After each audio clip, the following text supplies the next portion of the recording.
Сәлем достар, бүгін өте шашырап тұратын оңай рецептпен бөлісетін боламын. Алдымен подписацияны басып, қоңыраушаны басуды ұмытпаңыздар. Алдымен жылы суымызды құйып аламыз. Тұзымызды саламыз, жақсылап араластырып, ертілген тоң майымыздан 3 қасық салып жіберсеңіздер, қамырларыңыз өте шашыраңқы болып пісетін болады.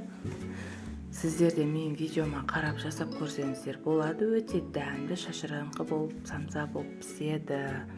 Мінекей електен өткізіп қойған дайын ұнымызды саламыз. Кішкене дрожь салып жіберсеңіздер, өте әдемі болып шығатын болады. Қамырымызды шетінен салып, қасықпен қозғап, мінекей қоюланғанша қозғайтын боламыз. Қоюланып болған соң қолымызбен илейміз. Мінекей жақсылап жұмсақ қамыр илейтін боламыз. 5 минуттай салафанға салып қойып қоямыз. Мінекей оған дейін фаршымызды дайындайтын боламыз. Фаршымызға пияз, картошка қосатын боламыз. Картошка қоспасаңыздар да болады. Өздеріңіз қалауларыңыз. Мен картошка қосамын, өйткені мен балдарым ішінде картошкасы болғанды өте жақсы көреді. Сіздерге ұнамаса қоспай қойыңыз, құры фаршпен, пиязбен жасасаңыз болады.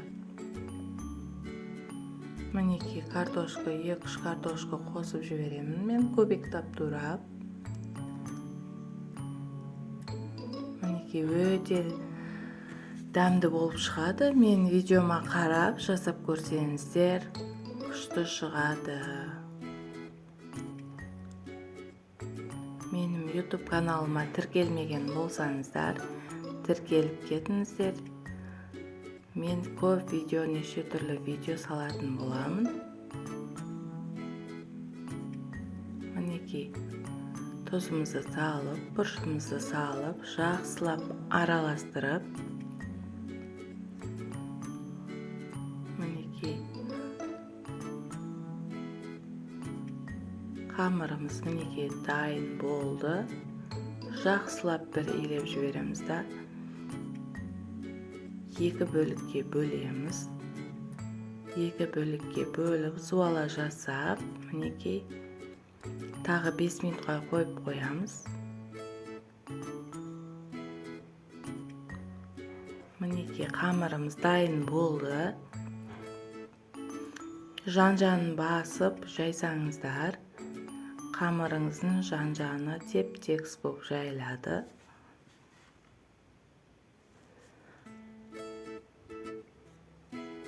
Еттің қамырындай қылып жайсаңыздар, әдемі болып шығады самсаларыңыз. Өте жұқа қылып жаю қажет. Және майымызды көптеу болып жағамыз. Сонда самсаларыңыз әдемі болып шығады.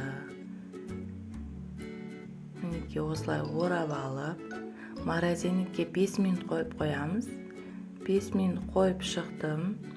Мінекей осылай бөліп шығамыз.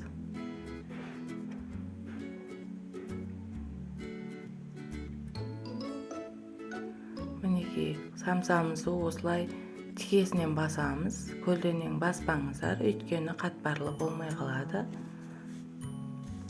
Мінекей жақсылап жұқа емес, қалың емес, орташа қылып жаямыз.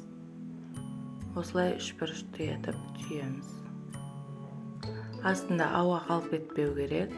Ауа қалып кетсе, астында қанса барлық жерін бітейміз. Ауа қалса, самсамыз көтерілмей қалады. Мінекей өріп жасасаңыздар да болады. Мінекей әртүрлі қойылып жасай берсеңіздер болады. Бетіне жұмыртқаны жағып, барлық жеріне тию қажет. Сонда самсаларыңыз әдемі болып шығады.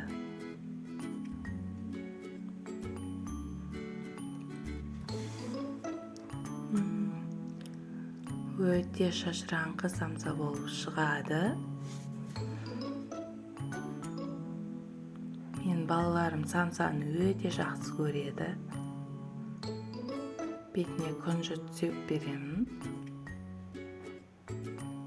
Мінекей әдемі болу үшін.